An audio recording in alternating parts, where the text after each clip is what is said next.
Week 10 of college football produced yet another set of wild results where we saw 7 AP-ranked teams lose, including 3 in the ATB top 12. We saw America's Conference, the Big 12, have chaos all around. Diego Pavia did it again and should be officially throwing his name in the ring for governor of the great state of Alabama. The atmosphere of Williams-Brice Stadium proved to be too much for the Aggies. Ryan Day gets a big W, and it looks like the big winners of the week might be LSU, Notre Dame, and Alabama, and they didn't even play. So welcome in to another episode of Always Talking Ball. Tyler Noe, Lance Barton. Quick programming note. I know a lot of you will be glued to the presidential election on Tuesday night, but the first set of CFP rankings will be released at 7 p.m. Eastern. And if you're looking to get a break from the election coverage, we will be going live for the first time ever to recap the rankings. So tune into X, YouTube, or Instagram sometime between 8:30 p.m. Eastern on Tuesday night after the rankings show. Join us, comment, join in the live chat. It should be a good time. We're going to be talking about the rankings and give you our live reaction on the rankings. So with that being said, as always, this is brought to you by Home Field Apparel. It really helps us out when you go to Home Field Apparel and you buy something and you type in ATB15 for 15% off in the checkout, and you get the promo code. And, it's just easy as that. Okay. Help us, help you. You help us, keep doing this because we love doing this. So, Lance, let's start off in not so happy Valley where it happened again, right? It looked like the same exact Ohio State-Penn State game that I've seen a million times before. This time, Penn State jumps out to an early lead thanks to a pick six thrown by Will Howard. And after that, and after the first drive field goal Penn State got, after that pick six, 3 more points for Andy Cotto-Nicky's offense, and the Nittany Lions. We saw Bo Prabula on the first drive. Didn't see him the rest of the game. We saw Drew Aller shake off the knee brace. It didn't do much. I mean, he did have success on the ground, but Ryan Day gets a big W. James Franklin continues to search for that big W. Yeah, I just don't know how he's going to ever beat Ohio State without better weapons on the perimeter, man, on offense. These teams that have these elite defenses with 5-star athletes and future NFL players all over the place on defense, like your Georgias, like your Ohio States, Michigan the last couple of years when Harbaugh was there. You have to have elite play, or at least just dudes on the perimeter that can go get the football down the field and can make plays down the field and can make plays in space. And then you've got to have good play from it doesn't have to be some like Heisman Trophy winning quarterback, but a quarterback that is capable to take over a game. And I mean, man, as much as I do have quarrel with Cotto-Nicky, we'll get to that here in a minute. But overall, the game in itself, dude, I said this before the game, like we talked about it when we were breaking down the game. When I gave out Ohio State as a best bet, and it was my largest of the year that I made, it was because I just didn't think Penn State had the goods, man, on offense to be able to do it. Defensively, I thought they'd be fine. They usually are in this matchup. Penn State's defense always holds up fine in these matchups, usually. But, I mean, dude, yesterday again was another, it just showed me once again that Penn State, I'm just sitting there looking around like, who's going to make a play for Penn State? Like, what receiver is going to go out there and make plays and can help take over a game? And just don't have it. And against Ohio State and against the Georgias and the best defenses in college football that's got multiple dudes across their defensive front that are going to be playing on Sundays really soon, you're not just going to line up and run the ball down their throat. It's rare that you can. Very rare. So I just don't think that it was Cotto-Nicky's fault necessarily that they can't just tear up Ohio State offensively. I just don't think they've got the players to do it on offense. They had a couple of wide receivers make some plays. Trey Wallace, who I text you that I didn't really hear much of throughout the season before this, but he had a couple of nice plays. They finally got the ball to Tyler Warren kind of there in the second half. I don't think he had a single touch in the first half, but they got the ball to him on that final drive.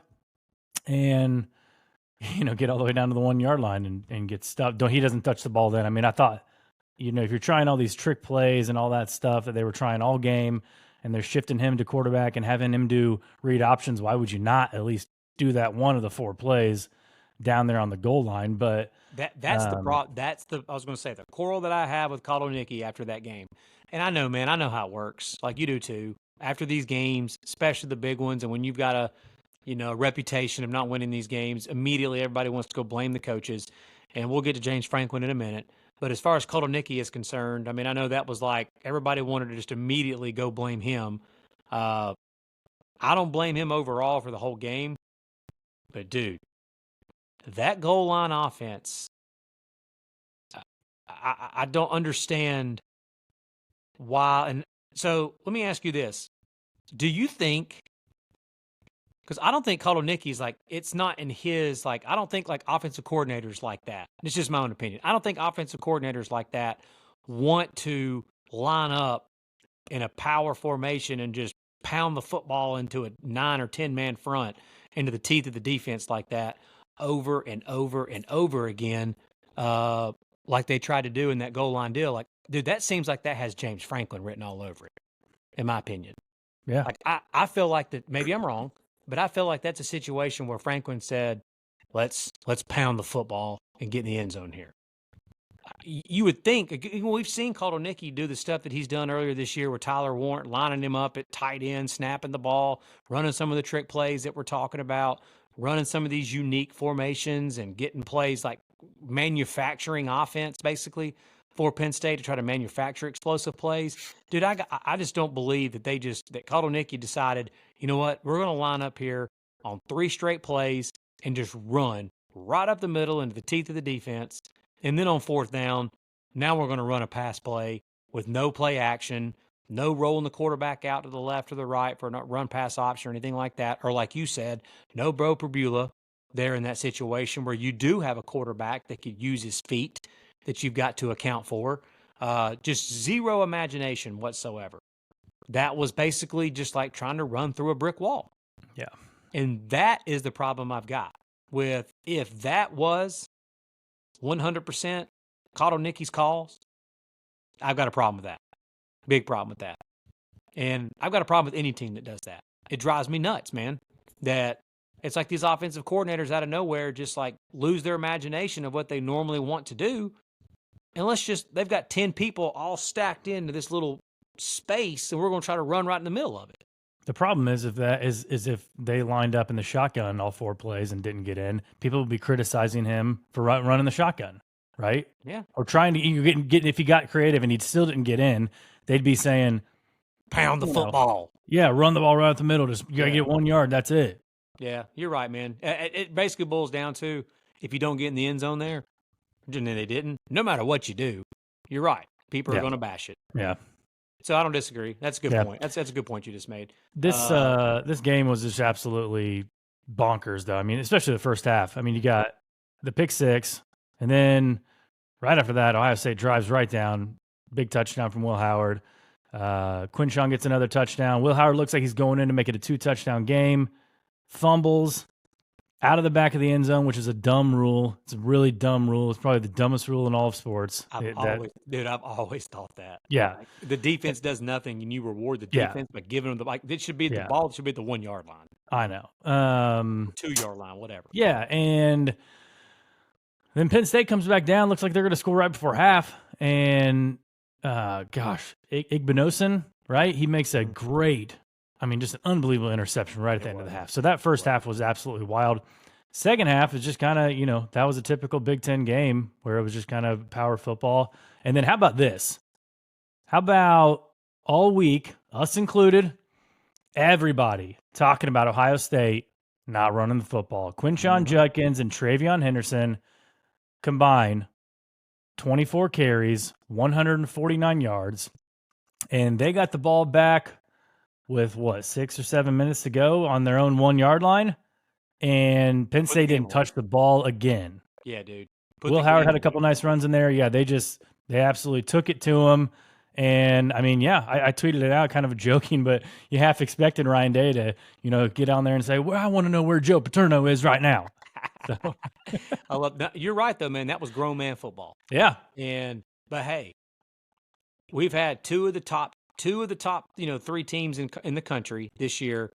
Georgia going into that Texas game was challenged by the national media, by all the pundits and everything else, and Georgia showed up that night with that defensive line and punked Texas. Ohio State was challenged by everybody the entire week. They're not any good. They can't run the football. Their offensive line sucks. Like, yeah, I had that video that I released all over the stuff of how they're trying to be Michigan and just pound the football, and they're not getting the ball to the athletes in space enough, whatever. And then they lined up and they ran over Penn State at the most important time of the game. They're at the end of that game. So they answered the bell. They showed what they should do with Quinshon Judkins and Travion Henderson.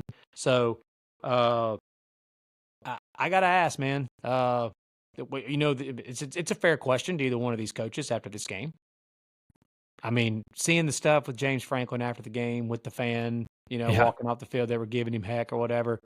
I know people are going to make a big deal about that. I don't, whatever. If you want to come down there and yell in someone's face, I'm cool if the coach wants to yell back at him. That's my opinion on that. I'm sure everybody thinks different, but whatever. Like, you're man to man. If you're going to sit there and yell obscenities at me and I yell back at you, I don't care. it's like that video that came out with Jason Kelsey. People yelling at him, and him breaking the guy's phone. Like, people just think they can do anything these days. That's another discussion for another podcast. It is. But I mean, dude, you pointed it out. I had so many people texting me the same thing. I don't know the last time that Penn State has won an actual big game against a really good quality, upper level opponent in college football. I just don't. That's in the. I'll give you the regular season because you mentioned the Utah Rose Bowl game, which came Utah Rose Bowl was the only one I could think of. I mean, it's every year with this team. Now, in defense of James Franklin, just a little perspective on kind of like the top 5 matchup thing. If you want to look back in history, Joe Paterno, he coached in 47 top 5 matchups at Penn State. He was 14-33. Okay. Oof. From 1966 to 1980, his first 14 years there, he was 1-12. That sounds pretty familiar, right? Yeah. After that, from 81 to 86, 9-4, right? Turned the corner with Penn State there in the mid 80s. After that, 3-17. So that equals 14-33. I just think Penn State, this is just who they are. This is who they are as a program. I mean, you're dating back now 60 years almost of you're just never going to be as good enough as Ohio State. You're sometimes going to be as good as Michigan. Like, if they played Michigan this year, Penn State would win that game. But it's unfortunate they don't get Michigan on the schedule this year. And it's just kind of who they are. I mean, if you look at, like you're talking about, the players they recruit, they don't have any athletes. They don't have any wide receivers that scare you at all. I mean, I don't think any differently of Drew Aller after this game. He may put up good stats against other teams, but he's 12 for 20, 146 yards, 1 pick.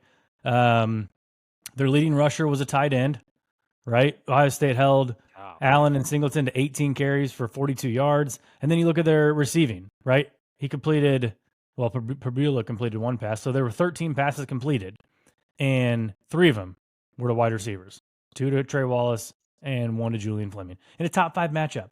And this is a team, again, we said it last year so many freaking times. How many times are they going to fool us?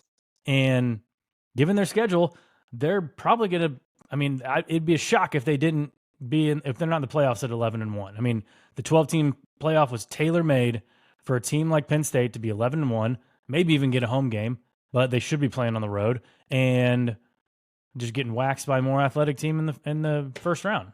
And dude, I know this is going to sound, I don't have a problem with the fact that Penn State lost to Ohio State. Yeah. Again, a lot of teams are going to lose to Ohio State, man. And that's just how but I've got a problem with how they're losing.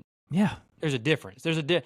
You go out and lose, it's the way that they just look, like you said, just so unathletic, man, at the skill position. And I think they've got the right guy as offensive coordinator. I do.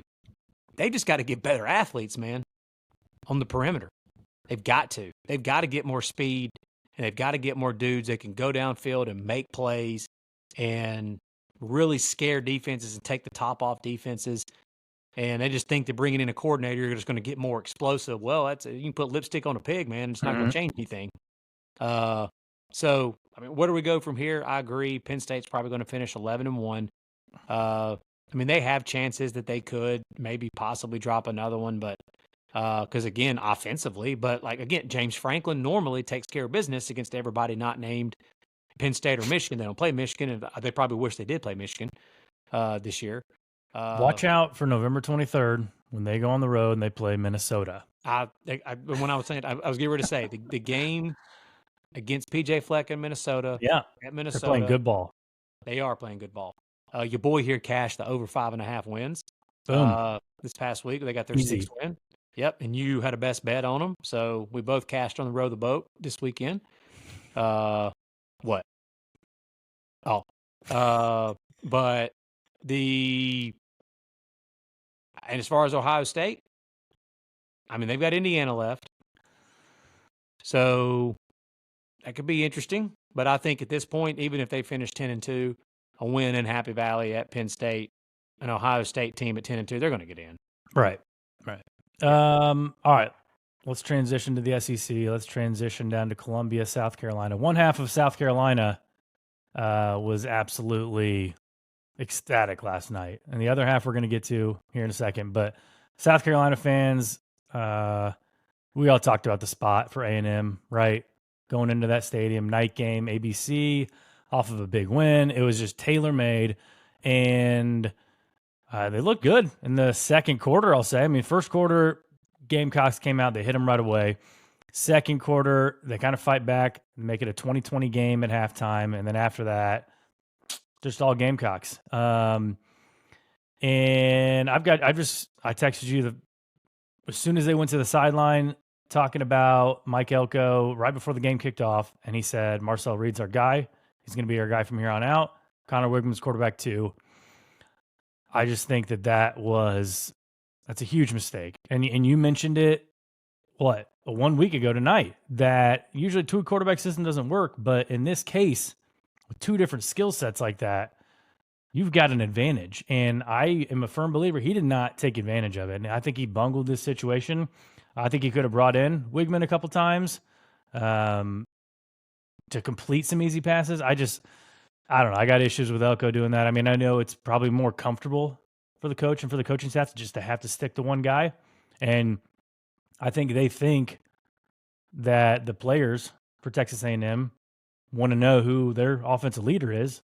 But I mean, you have the responsibility to do whatever best for your team. And Mike Elko knows way more than I do, but it's my opinion that I thought he should have, that's a little more. That's where I was going to go with that, Tyler, was the deal with the only thing we don't know is what's going on, like the locker room. Like, what is the team? Does the team rally around Marcel Reed? Is that who they want? Do they, Nick Saban used to always say that he would go into the season with two quarterbacks not knowing who his starter was going to be, and he would always say, the team will tell you eventually who the starter will be. They'll let you know. The players, you can't lie to them who the better player is. And so I don't know if that's what's going on. But, yeah, I'm with you on the part of that. I mean, I know Wigman looked bad against Notre Dame earlier in the year, but you saw how good he could be when they played against Missouri. And if somebody wants to say, well, Missouri's defense is fine. And, you saw Marcel Reed. He's a great athlete and stuff, and he can make some plays. But what you get with him is that style of quarterback like that, who is very raw in the passing game right now. There's a lot of throws that should be made that are easy throws that he's not making. And then he'll make a wow play and make a really good throw. Just consistently inconsistent. And then he makes plays with his feet. I'm with you. I was surprised that it was just straight up, we're going to Marcel Reed, like Molly McGrath when she said there's no plans at all to go to Connor Wigman in this game. This is Marcel Reed's team now. Stuff like I was very surprised to hear that. Well, Wigman, when he heard it, he's probably like, nah, bro, nah, man, nah, bro. He's never going to live that down. No, but like, I mean, But as far as the game goes, I mean, the equalness on the scoreboard. I mean, the gap on the scoreboard, 44-20, was about indicative of the box score too. I mean, they outgained them by 180 yards. They just ran all over Texas A&M. Absolutely ran all over them. We saw Notre Dame kind of do that, week one, and we thought, that was just kind of Notre Dame and big offensive line, whatever. Dude, Rocket Sanders, 20 carries for 144 yards. They didn't know what to do when Lenore Sellers started running the ball. I mean, 15 carries, 106 yards. They ended up with 286 yards rushing. Whew.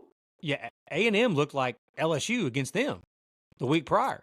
There were multiple times where Sellers is just running butt naked. Well, and it was just awful tackling by the Aggies. It was terrible. It was. But I'll say this, man. South Carolina showed that with a 100% healthy Rocket Sanders and 100% healthy Lenora Sellers, dude, they're a handful to deal with. They are.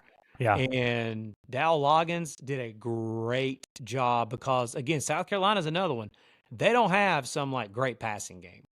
No, he completed under 50% of his passes. Yeah, like Sellers is not a really good thrower at all. And, again, he can make some wow throws, but he's, again, consistently inconsistent. And they don't have some big-time game-breaker wide receivers. That's just not what their team is. Their team is built around, on offense anyway, is built around the legs of Sellers and the legs of Rocket Sanders. And they do a great job of keeping you off balance. Dude, they were running a few plays sometimes that looked very similar to what Vandy does with Diego Pavia, like the kind of the modern shotgun, like their own version of the triple option type deal. Like sticking the read option, pull it out, throwing it to a tight end, coming off the flat, or throwing it to Sanders coming out of the backfield. It just it looked good, man. And Williams-Brice was as lit as everybody thought it was going to be. Mm-hmm. Honestly, even more. It was even better than what I thought it was going to be. It was incredible. Yeah. So, the South Carolina, man, can play the what-if game right now this year. They absolutely can play the what-if game. Them and Virginia Tech. That's true. Good Lord. Yeah. But South Carolina loses. Like, if Sellers doesn't go down against LSU, what if Lenore Sellers doesn't get injured against LSU? Mm-hmm. They win that game. I think people can confidently say that. They had Alabama on the ropes for sure in Tuscaloosa. Yep, could be 7-1 right now because I mean they weren't winning that Ole Miss game, but no, exactly. Yeah, exactly. They could be 7-1 right now. But that A&M loss opens up the top of the SEC again. I mean, you've got now 5 teams with one loss in the conference, and you got Georgia, A&M, Tennessee, Texas, LSU all there. So, gosh, I was trying to do the tiebreakers and everything. I mean, A&M is still with their schedule. They're still kind of in the driver's seat there. Obviously, they got wins over. They got a win over LSU, so that helps. They have a chance to play Texas at the end of the year. Does this give you any pause on possibly thinking, they're going to beat Texas? I mean, I know, again, home and road, different thing. That game's going to be at night. It's going to be nuts. So it's just, the spot was terrible for them. It was an awful spot, but more so, I haven't looked today. I'm sure A&M fans obviously know the answer to this, but if Le'Veon Moss is done for the year, that's tough, man. That was a tough hit. He was trying to be a hero, trying to be a tough guy, and I think from now on he's probably gonna go out of bounds on those plays. Yeah, but Le'Veon Moss going down, and man, I just don't know that Marcel Reed, not with his inability to be consistent in the passing game. Mm-hmm. I don't know. I do. College football is crazy from week to week, but we said this last week, man, that like A&M's not going to be catching people off guard and midway through the third quarter, at the end of the third quarter, like they did LSU. Right. No team is going to play them going forward, even if they stay with Connor Wigman. No team was going to play them going forward without being prepared to try to stop the read option. So they're not going to have the element of surprise with that anymore. So I don't know, man. Yeah, I don't feel confident about their ability to beat Texas like I did a week or two ago. But still, crazier things can happen, man, with the emotion of that game and the crowd and how just how that game's going to be. but it's still A&M's got to get there first. I mean, there's no guarantee they can go through the rest of their schedule and go. I mean, they still got to go. I know it's Auburn's just golly, that's another story for another day. But we've seen crazier things happen there. But I mean, they're going to beat New Mexico State obviously at home, and then they play Auburn, and that's all they've got before they play Texas. So, yeah, it did change my mind a little bit, man. The Le'Veon Moss injury definitely did. Yeah. Well, so that A&M Texas game is more than likely probably going to be a play-in game for the SEC championship game. Is that what you're telling me?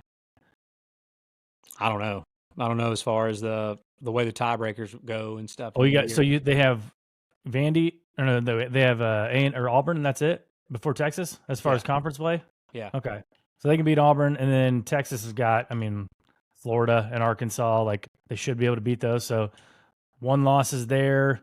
I guess and again, yeah, tiebreakers. That's what our Tuesday episodes are for, to talk about tiebreakers. Yeah. Figure not to waste time right now, but to figure all that out. But speaking of tiebreakers, there will no longer be, as of right now, any tiebreaker issues in the ACC.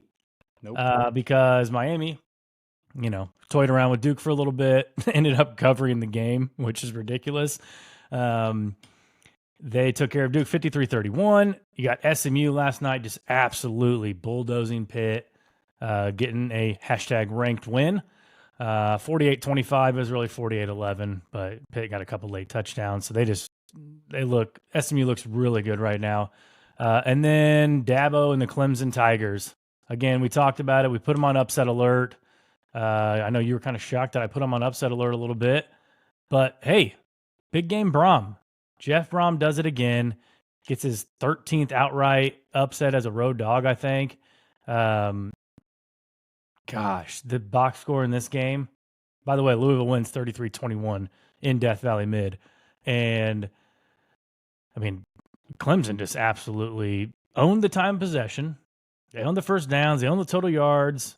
The problem is that Cade Klubnik threw the ball 56 times. They ran like 101 plays compared to Louisville's 56 or something like that. And, it was 17-7 at halftime, and Louisville got the ball and really just never even looked threatened at all in the second half. No, like I said, 31 first downs and 19 first downs and 450 yards and 366 yards. But in a strange way, with Clemson's defense, who's been, I know who they played, but still, Clemson defensively for years, even after Brent Venables, has been a really good defense. And for them to give up almost 8 yards per carry, which is what Louisville had, was about 8 yards per carry in that game. Yeah. That was the difference in the game. No question. That and like Clemson had multiple field goals that they butchered, not sticking the ball in the end zone on those possessions, and then kicking field goals and getting them blocked. And it's a bad loss, man. I know Louisville and Jeff Brom is not a bad football team. They're not. They're another one, man. Look at the games they played. They sit there and played Miami to a really close game. They went to Notre Dame and played Notre Dame at Notre Dame to a really close game. They got some good losses. Yeah, they do. And good losses. Yeah. And played tough competition. But Louisville's defense has been booty all year. And for Clemson to only score 21 points against them, as good as they've been playing on offense, they just couldn't finish drives. They just couldn't finish drives. That was the difference in the game. They couldn't finish drives, and Louisville just kept moving the ball offensively themselves and just never really was threatened. Yeah. But I think you would agree. This eliminates Clemson, doesn't it? Unless they would have to have some serious help. Well, they've got one conference loss. This eliminates them for an at-large. Yes, pretty much. Okay, that's good. Yeah, that's a good way to put it, because they could still find their way. They could still find their way in the ACC title game. Yeah, but right now Miami and SMU have that fast track there, and if that's the way it breaks, then Clemson is going to be left out of the playoff, and questions are going to start swirling around Dabo again. And we talked about it, man. We talked about the fact that since Georgia, they hadn't. You said the best team they played was Virginia. It was. And they just hadn't. They've been crushing teams, and I don't know what Josh Pate's going to say. He had them up to number 5 in his JP poll as far as power ratings goes. And again, we're going to get to this later. But we're, talk about teams and not playing anybody. And, we got all these teams losing to unranked teams. And before that, you're saying, well, who they played? They haven't played anybody. Their schedule's terrible. You still got to go out and win the games. Yeah. And if you win them decisively as well, along with that, that means a lot too. So, yeah, bad loss for Dabo. That's all you can really say. Yep. Yeah. 100%. Gosh, speaking of chaos, Big 12. It was labeled as the Chaos Conference and America's Conference in the summer. Boy, is it. And my goodness, BYU had the week off, and they came out big winners. They better watch out for this Saturday at the Holy War. But, man, Iowa State, number 11, they lose to unranked Texas Tech at home, 23-22. Kansas State is just a terrible team on the road. They got absolutely worked at BYU, barely beat Colorado. Go on the road to Willie Fritz in Houston and lose 24-19. That's just a bad loss. I mean, Houston, I think they're better than a lot of people give them credit for, but that's a bad loss. Oklahoma State, 0-6 in the Big 12. One of the favorites, 0-6 in the Big 12 after a 21-point loss. Arizona, one of the favorites in the Big 12, 1-5 in the conference. And they just got waxed. 12. Yes. Waxed by UCF. I just don't know what to make of this conference. BYU has now got the inside track. Colorado back in the conference championship picture, but they got to go to Texas Tech and to Lubbock this weekend. So that's going to be a good game. I'm excited for that game. That's another situation where I know there'll be more eyeballs on that game because of Colorado being in it and because of the excitement now, the fact that Colorado is squarely in this Big 12 championship race. And they're a legit football team. So I expect the media hype around them now. Like, yeah, that's going to be a really good football game, man, in Lubbock.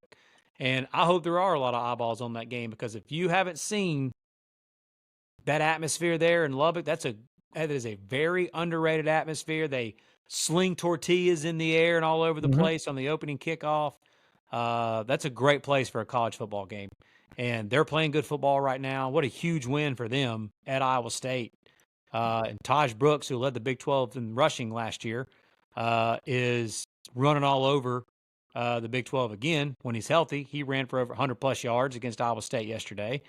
So it's just a crazy week in and week out. You see all these lines that are sitting there somewhere between, a field goal to 6.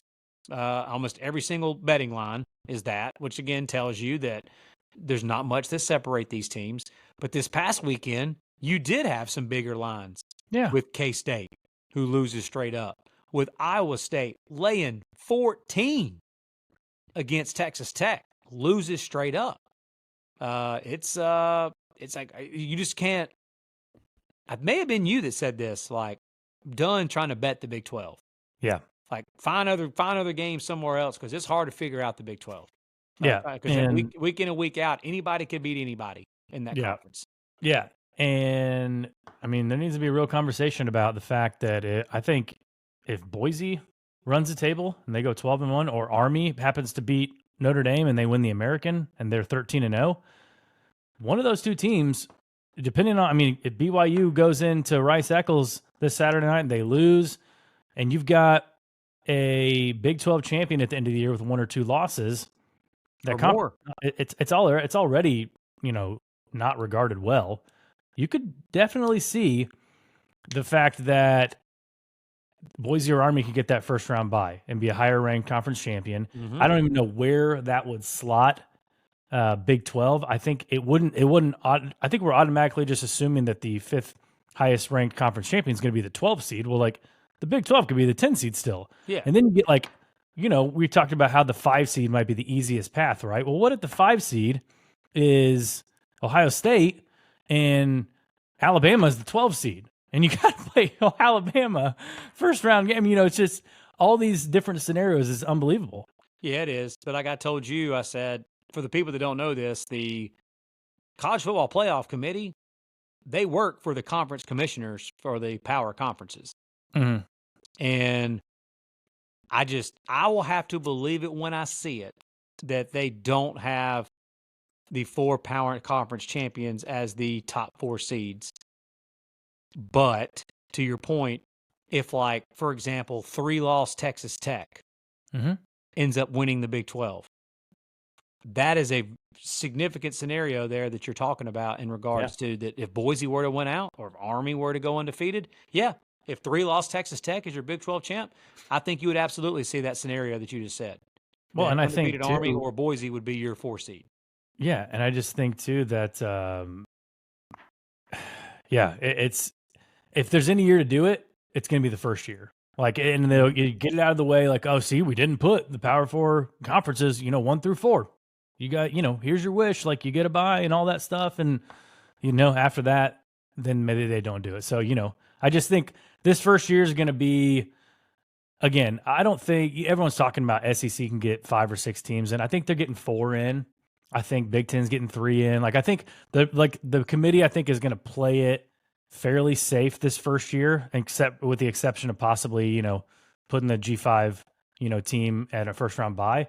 I think they'll play it pretty safe as far as like everybody getting, SEC getting crazy amount of bids and everything. But after that, it's going to kind of, we'll see what happens in the future. But because, Sankey and Petiti and those guys will be throwing a fit like they already are. They haven't even had a 12-team playoff, and they want more automatic bids and everything like that. So it'll be interesting. Yep, agreed. Last thing on this, how awesome would it be if – could you imagine a playoff game? Like, what if Boise was like the 7 seed or the 8 seed and get to host a first-round playoff game, and we get like an SEC team going to the blue carpet? Give me Georgia with another loss going up to Idaho. It's an 8-9 game. Wouldn't that be insane? Yeah, that'd be awesome. All right, let's get to our top 12 rankings. We were exactly in order as each other on the top 6, right? Is that right? Yep. Okay. So number 1 and number 2 did not change for us. We kept Oregon at number 1. Decisive win over Michigan yesterday. Dan Lanning really coming through in the clutch for the boosters and the bettors yesterday with about 20 seconds to go. He's up by 14. They're favored by 14.5. Some of us may have had Oregon minus 14.5 there. And he punches one in from a couple yards out. So they get a 38-17 victory.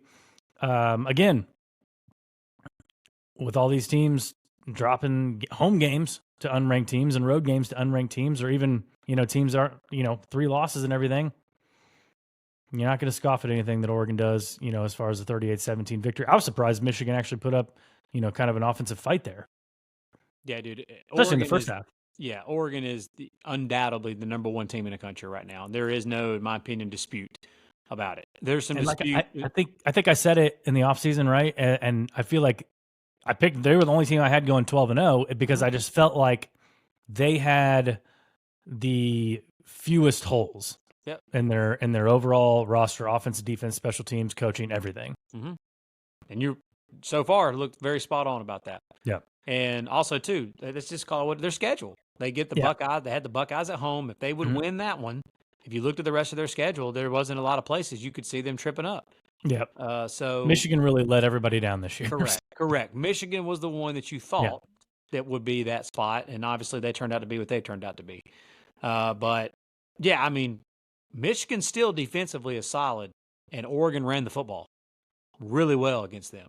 Mm-hmm. So they showed up to the big house against that defensive front with again, when you think of Oregon, with all this flash and all this speed and these beautiful uniforms and all these athletes on the perimeter, and they still, showed all that and put all that on display. Yep. But they also punch you in the mouth and run the football down your throat with a really good offensive line who's figured things out their offensive line with multiple backs that they can run at you. And then they have about 8 or 9 deep that they can run at you on their defensive line. That's the difference in this Oregon team and Oregon teams in the past. Mm-hmm. Dan Lanning from Kirby Smart, Nick Saban, those coaching trees, has taken an SEC type of coaching method and implemented it in Oregon. And then obviously with the NIL money and stuff that they're backing them with, he can do that. He can recruit nationally to Oregon and get very talented players on the line of scrimmage. Yep. Which is what you have to do to win a national championship, and Oregon has that. And they still have all of that flash and speed and all the stuff that other Oregon teams have had. Yeah. Now they've just got big-time line play to go along with it. Yeah. Tez Johnson went down with an injury in the second half. We'll see what his status is, but they've got probably their toughest game, road game coming up here in 2 weeks at Wisconsin. Should be a little colder for that game. So we'll see if the Badgers have anything up their sleeves. At number 2, we've got Georgia sticking at number 2. We did not have the Buckeyes jumping them, although I did think about it midway through that game against Florida yesterday. Same. It was a thought that crossed through my mind. I just think that Georgia's, again, it's like a 2A, 2B here. I mean, close loss at Alabama, close loss at Oregon. Big win at Texas, big win at Penn State. I give the nod to Georgia in the resume department. They got a big one against Ole Miss. Georgia at least is. I know Clemson just lost to Louisville, but still, Georgia beat Clemson. Yeah. That counts. That's a data point that counts towards their resume. Yeah. Georgia's wins overall, they're better than Ohio State's. And for anybody that wants to say, well, the recency bias of this is the problem. There's going to be a lot of people that just watched Ohio State go on the road and win in Happy Valley and watch Georgia just struggle with Florida. Well, the week prior, Ohio State did everything but lose to Nebraska on their home field. So the resumes are kind of similar in their bigger games, except the fact Georgia does have better wins overall. The entire resume from start to finish. Yeah. Yeah, the Penn State win for Ohio State, by the way, they're number 3. The Penn State win was a big jump for them in the strength of record. It knocked them all the way up to number 5 for strength of record. Georgia's still at number 1. Georgia's played the toughest strength of schedule. Ohio State's actually at 19th, which is kind of surprising. They got better game control. They got better average win probability, all that stuff. I just think that Georgia is better right now. But, man, we're going to have a little talk about Carson Beck because I don't know how many more times I can keep texting you that I think he sucks. It's crazy, dude. He is you'll watch him, he'll still make a couple of those just like throws that you watched him make almost all year last year. But dude, he is killing them with these turnovers. As good as that defense is, and Kirby Smart being a defensive guy like that like preaches like don't make mistakes. I can't imagine how much this is killing him, bro. Yeah. Because he is killing his team. Yeah. With all these interceptions. And they're not like freak interceptions. They're trash. They're bad throws. Awful. For a guy who was supposed to be the number 1 quarterback taken in the next year's draft. And I think, it's just there's no chance plummeting. He's that anymore. Yeah. Like, when you see the mock drafts, he's not even he's not even the first round. No, Yeah. he's not. Yeah. And I don't know what his deal is. I'm not going to launch off into some things that I think could be the deal because it's another thing for another day. But it's strange, man, seeing how good he was last year and how bad he is this year. And you just made a comment. You said that you think Georgia's better than Ohio State right now. See, here's the thing. I don't know that.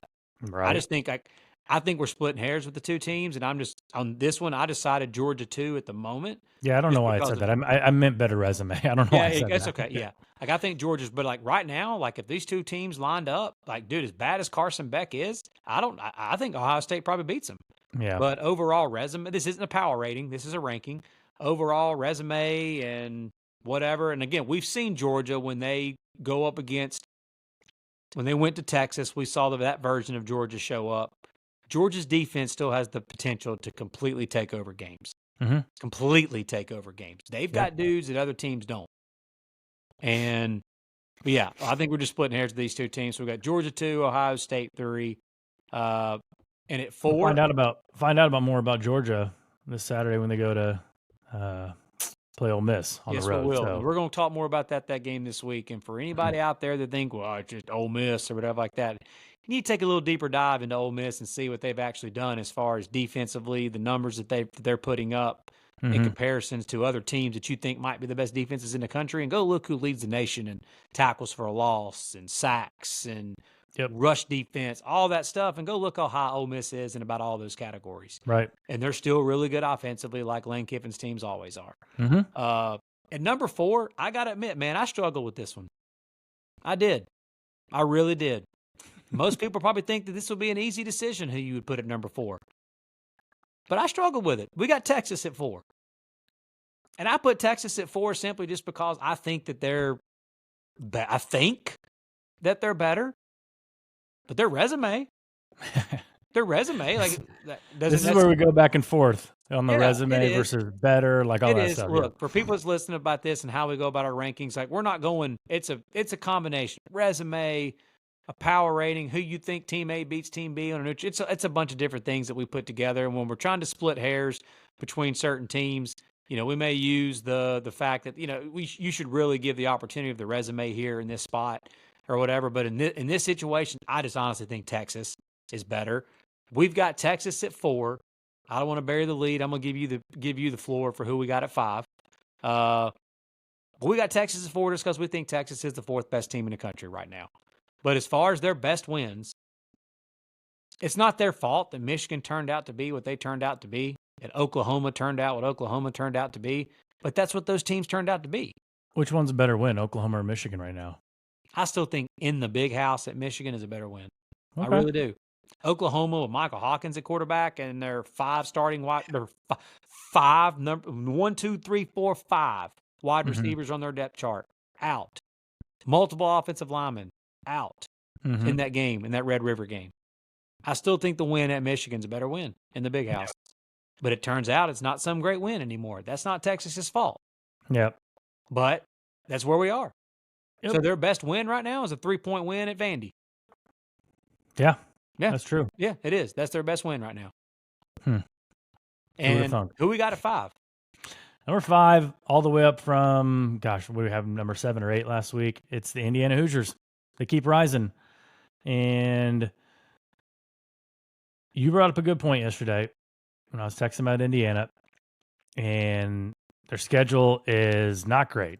Their strength of record is actually number 7 now. So they're climbing in strength of record as well. But their strength of schedule is 103rd. So it's awful. They've played Nebraska and Washington. Those are probably the toughest teams they played. Heck, I mean, UCLA looks a little better now, but they're 3-5. I think their 2 best wins was this week. When going to Sparty. Sparty's not very good, but still, I'm not trying to make that sound like that's some great win, but the way that they did it. Guys, Sparty jumped out 10-0, and Indiana had 47 unanswered points on the road. We're seeing all these teams, like Tyler has said multiple times tonight, you're seeing all these teams struggle with bad football teams. Teams that you think are so good are struggling against teams that aren't very good. And some are losing to these teams that aren't very good. Indiana is beating the ever-loving brakes off of everybody they play. And I'm going to do the Lord's work and ask this question. Because you and I have asked these questions to each other, and I've asked them to so many other friends. So we're going to ask our listeners this question to really think about this. We've got Indiana at 5, and all these other probably polls and sites and the CFP. Be interesting to see where the committee has them. We probably are going to have them higher than anybody else you're going to see. But let me ask you everybody a question. If Indiana was running around with wingtip helmets and maize and blue uniforms on, and their name was Michigan, and they had the exact same results that they have now, beating everybody that they play by 2 touchdowns plus, because that's what they've done this year, beating the shit out of everybody. And if their name was Ohio State, or if their name was Texas and had a Longhorn on their helmet, what would Indiana be ranked right now if that were the case? I'll tell you the answer. They'd be ranked number 2 in the country right behind Oregon if that were the case. But because their name is Indiana and their brand or whatever you want to call it, that is why people are hesitating and not ranking them higher than they should be ranked. That's why. You brought up a great comparison because this was Michigan last year, and Yeah. you called me out on it. I was giving Michigan crap for not playing anybody, but I said I hold the program of Michigan to a higher standard than I do the program of Indiana football. Whether or not that's right or wrong, that's what I hold them to. And Michigan gets better players than Indiana. And they played similar schedules. Last year at this time, Michigan was 9-0. They were ranked number 2, right behind 9-0 Georgia. And so Indiana's ranked number 8 in the AP poll, finally, behind countless one-loss teams. And so, yeah, if they were Michigan, and again, it's another common opponent that you can use with Ohio State and Oregon right now, where Indiana goes on the road to Sparty, and they beat them by more than Ohio State beat them by. And Oregon played them at home. They beat them by more than Oregon beat them by. I'm not saying it means anything, but everyone just kind of is assuming that, Indiana's going to finish 11-1. They're going to, lose that game against Ohio State. And I just don't think that that's totally the case anymore. And my question for you is, other than, let's see, I would say Cam Ward, Dylan Gabriel, Shadur Sanders, who else are you taking over Curtis Rourke right now for quarterback? Nobody. Yeah. Nobody. I'm glad you went there. I was going to say, like week to week, everybody talks about all these Heisman candidates. I'm not saying Curtis Rourke should be the leader or even second, but he should be in the top 5 or 6 mentioned. I mean, this dude is lights out. He goes to Columbus. He goes to Columbus and puts up, 263 and 4 touchdowns like he did yesterday. Then he's going to be in the Heisman candidate. That's the thing. He was 19 for 29, 263, 4 touchdowns. Pretty solid game from him. Justice Ellison had 32 yards rushing. Tyson Lawton had 19 yards rushing. They didn't even play their best game offensively. Their defense just is really was kind of the weak link or the perceived weak link when they were playing Maryland and they were allowing 24 points and or 28 points. And then when they're playing Northwestern, they're allowing 24 points. Like, okay, well, yeah, their offense is great, but their defense is struggling. Well, they allowed 7 against Nebraska. They allowed 17 against Washington, and they allowed 10 against Michigan State. Shut them out in the last 3 quarters. So their defense is picking them up. They got a big one against Michigan this week. I mean, I'd say it's a big one in name, but it's a pretty lofty spread, and we'll get to that and guess the spread later. But and then they even get a bye week before that Ohio State game. So we're talking about a top 10 Indiana team here. Yep. And again, when we get to some team, we'll come back to Indiana here in a minute. When we get to a few other teams, I want to make a point. I'm going to make a point again with them. At number 6, another undefeated team. We've got Miami, and we have Indiana ahead. I say we. I have Indiana ahead of Miami. You may also feel the same way about this. Maybe we haven't talked about it. I put Indiana ahead of Miami because of what we just said. Miami in multiple games this year against teams that aren't good have played with their food and tried to lose the game, but because they had Cam Ward and Xavier Restrepo, they didn't lose the game. Miami's defense was awful. Defense terrible. Miami's defense is not good. What was it? Was the Cal game, right? They came back. Virginia Tech game. Virginia Tech, Louisville. Yeah. Louisville. Yep. Multiple games where they're just playing with their food. Duke, they were losing 28-17 and they went on a crazy run. Indiana's not doing that. They're just murdering every team they play. And why somebody we're going to have it, man. We're going to put our rankings out. I can't believe you got Indiana ahead of Miami just because, again, the brands. But if Indiana was running around with a U on the side of their helmet and those green, orange, and white uniforms, probably people would be thinking different about Indiana. But still, we've got Miami number 6 in the country. That is an incredible feat for Mario Cristobal in Miami at this point in the year, and they're sitting there squarely with an opportunity to be one of those top 4 seeds right now. I'm interested to see where the committee has the difference between Indiana and Miami, 2 undefeated teams. And Cam Ward did his thing again. I don't know about you, but everybody keeps talking about Ashton Jeanty and some of these other cats, possibly Travis Hunter for Heisman. Right now, it's Cam Ward, and if he keeps doing what he's doing, he's going to win it. He should win. But again, what an incredible performance he had against Duke, and especially in that second half. Yep. But at number 7, another undefeated team. We've got BYU. I struggle with this one, but I'll say it again. A lot of teams struggling with teams they should be beating and should be handling, and they're losing to teams that they shouldn't be losing to. BYU just keeps winning. I know they were off this week, but the team that we have right behind them struggled with a below-average football team this week. And that's one loss, Tennessee, at 8. We've got Tennessee at 8. Now, this is the point I want to make about Indiana a minute ago. We've got Indiana at 5, and I had no problem putting Indiana at 5 and having Tennessee at 8 because Tennessee is struggling with teams they should be handling. And their offense continues to struggle in the passing game. Dylan Sampson looks good running the football. Defense looks really good. But Indiana looks like a complete team right now. And they're undefeated. Preach. It's not just because they're undefeated. We're not one of those podcasts you're going to come to and see, well, so-and-so's got less losses, so they got to be ranked ahead. That's not what we do here. But when you look impressive against your schedule and look impressive in every game, and Team A is doing that, and Team B is not, and Team A has less losses, yeah, I'd be fine putting Tennessee ahead of Indiana, Miami, and BYU if they looked impressive in their games, and they're not. Yeah. So we've got Tennessee at 8. Who we got at 9? Penn State at 9. Dropping all the way down from number 3, I think, which we said last week. We didn't think they were going to be they were the number 3 team in the country. So, again, we talked about them during the Ohio State breakdown. They just haven't. Again, they beat the teams they're supposed to, and they lose to the teams they're supposed to. That's just Penn State football. We are, right? So, we are. They're going to love that one. So I think like 7, 8, 9, we're kind of, so the rankings were potted up, right? You got 1, 2, and 3, you got Oregon, Georgia, Ohio State, Texas, Indiana, Miami. We potted those 3 up. And then you got BYU, Penn State, Tennessee. And then you got 10, 11, and 12. A couple 2-loss teams. I owe an apology, don't I? What's that? We got Penn State at 8, don't we?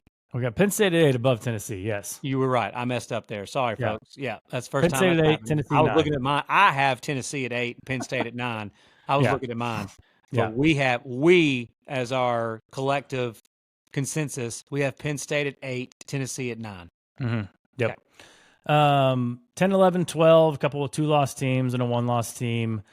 We've got Alabama creeping back in. We talked about it at the beginning of the episode that these 3 teams probably won the week because they didn't play. Alabama, Notre Dame, and LSU. They didn't have to deal with any chaos. Yeah. So they got to sit back and watch. They got to sit back and watch the world burn. Yep. And Alabama comes in at number 10. Notre Dame comes in at number 11. LSU comes in at number 12. Number 10 and number 12 will play each other this Saturday night in Baton Rouge. Obviously, we're going to break down that game later on this week. But elimination game. I think just by virtue of, like not playing and teams like Iowa State and Clemson and A&M dropping games that they really, were favored in, they shouldn't have dropped.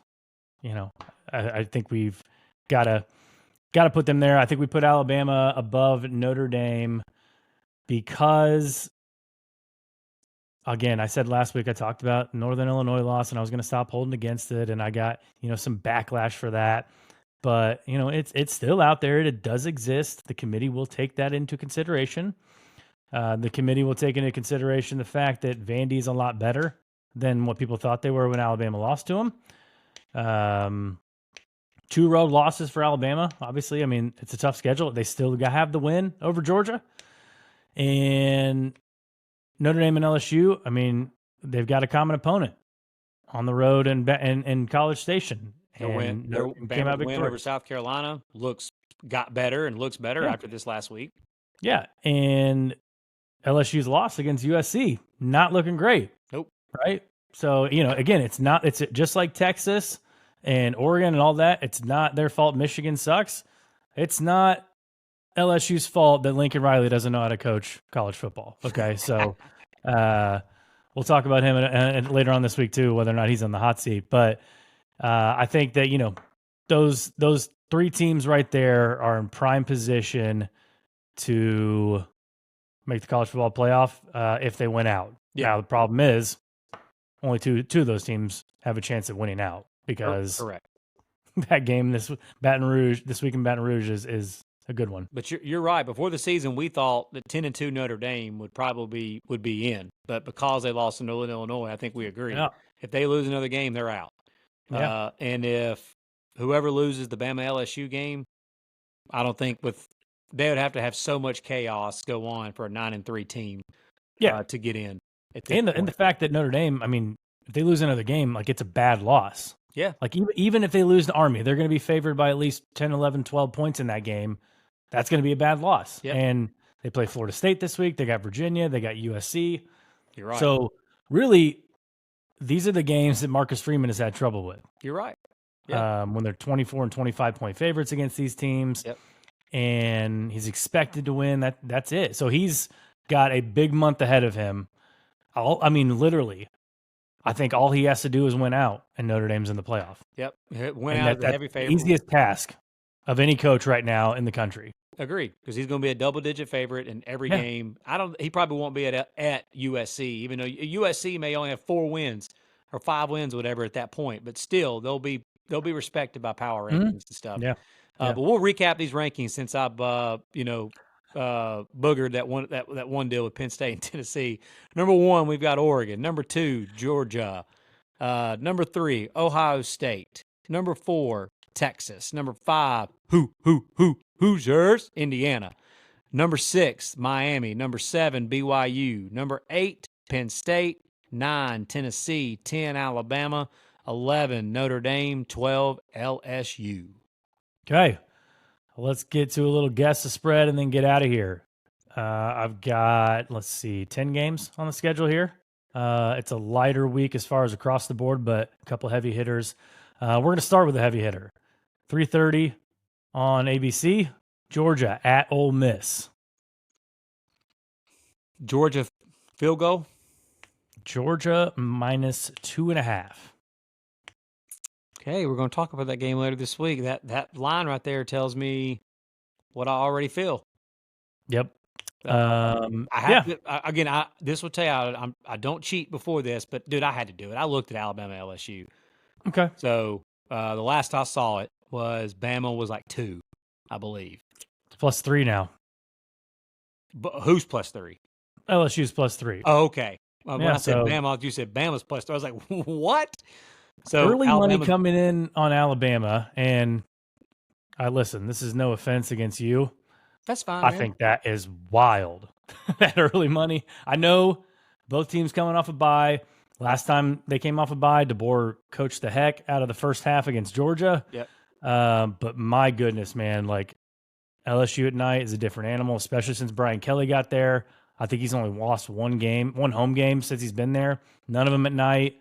He lost to Tennessee a couple years ago with Hendon Hooker in that bunch, but that was like a noon kick. Noon kickoff, yeah. Yeah, a rare noon kick in Baton Rouge. Yeah. You're right. He hasn't lost a game at night in Baton Rouge yet. And again, we've seen the road struggles with Alabama, especially this year. So for them to be getting early money, if anybody's listening to it and you like LSU, that's a spot right there. So yeah, I'd be surprised if Alabama got much higher than 3. So again, if you like LSU, a field goal, that's a key number, obviously. Mm-hmm. But I mean, money line, you got to look at the money line there, in my opinion. I hear you. I'm not wearing my Bama shirt today, so that's okay. All right, we talked about it earlier. Michigan at Indiana.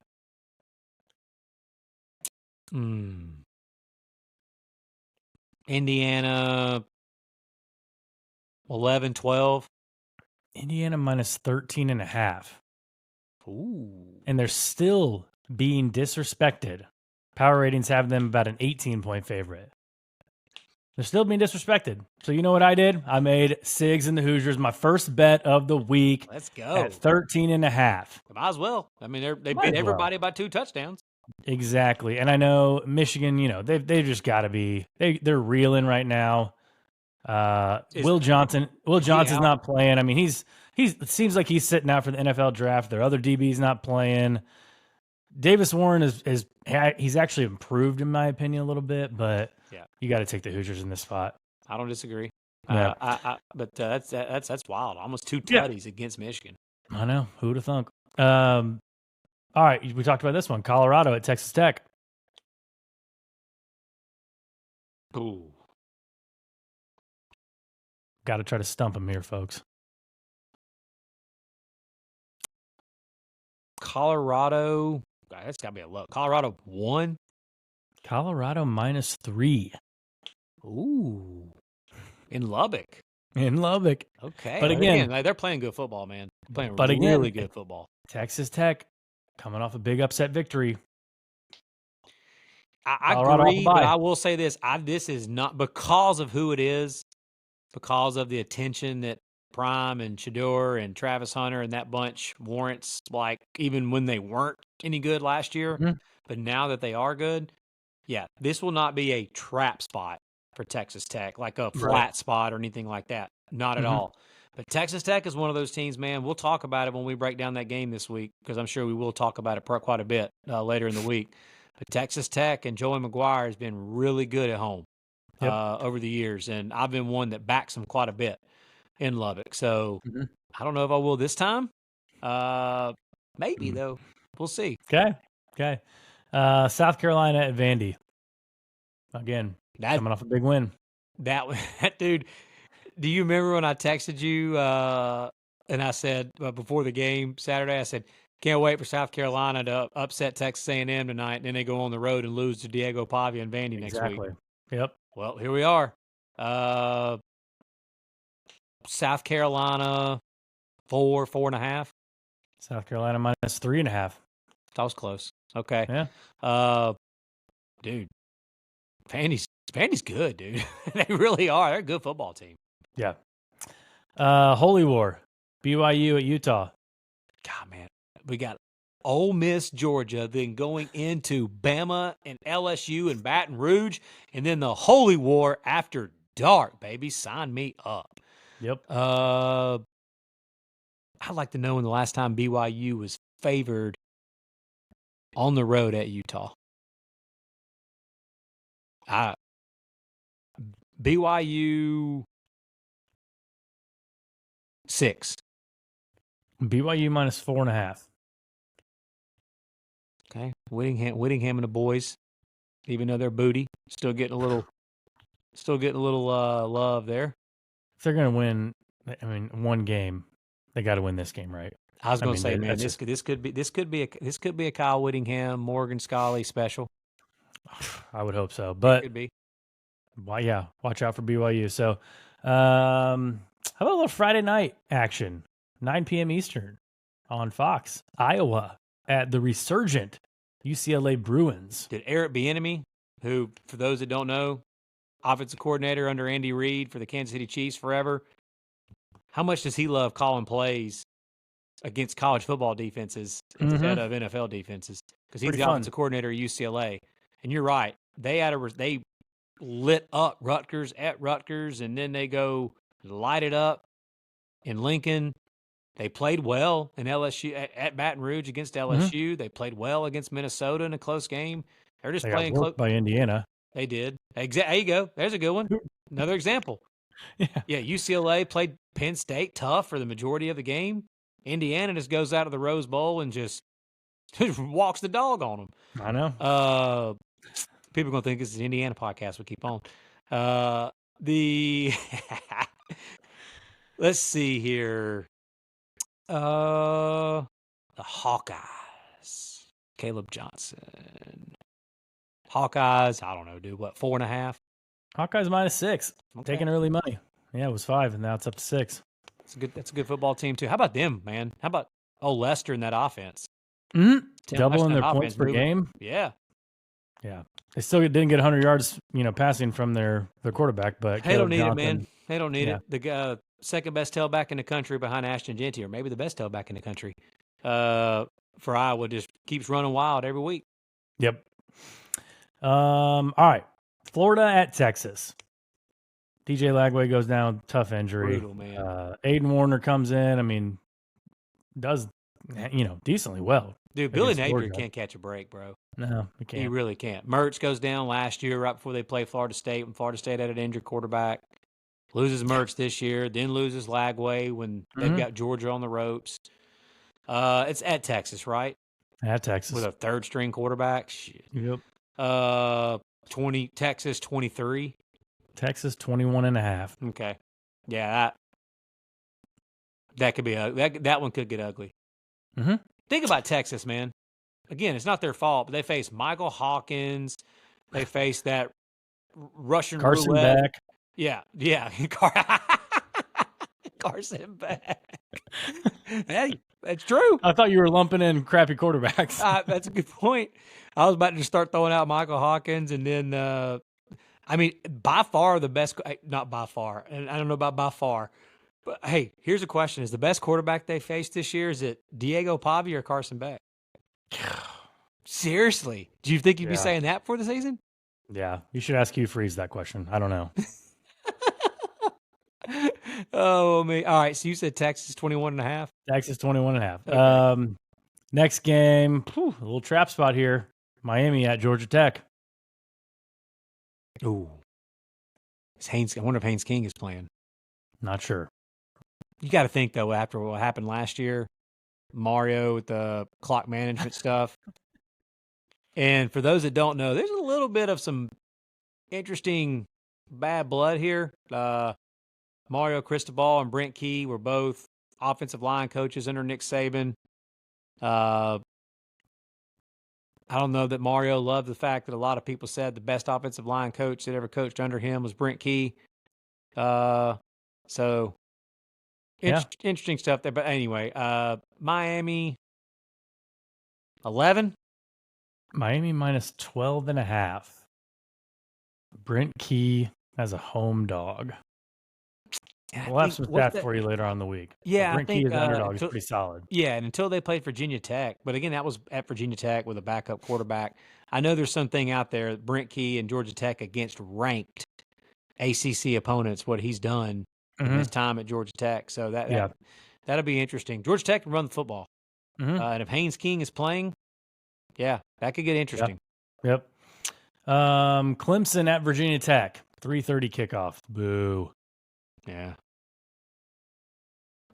Both those teams losing this past weekend didn't help that. Blacksburg will still be charged up for Clemson. I mean, it'll get dark by halftime, so. Yeah, they'll still be charged up for it. I've already got family texting me about it there in Blacksburg. Clemson, a touchdown. Clemson minus 6.5. So close, yeah. I don't know, I think if Kyron Drones plays, maybe it's a little lower.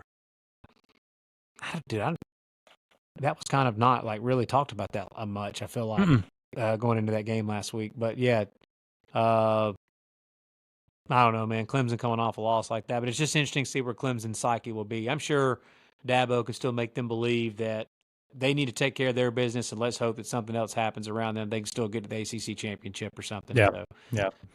All right, last game, Big 12 matchup here. Oklahoma at Missouri. Ooh. Oh, man.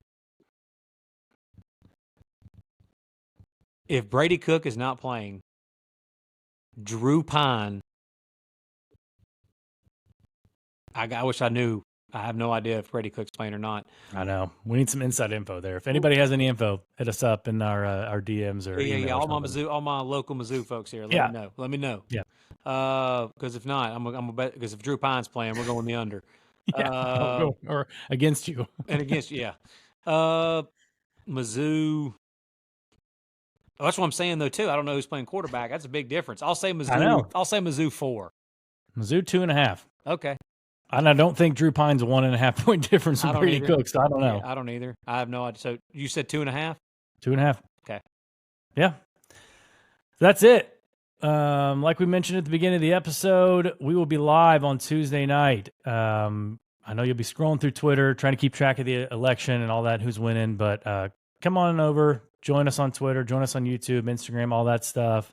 We're going to give you our live reactions to the college football playoff rankings that are coming out. And so we will see you then. We love college football. Hope you do too. Go follow us on all social medias, Apple, Spotify, YouTube as always. And we'll see you Tuesday night.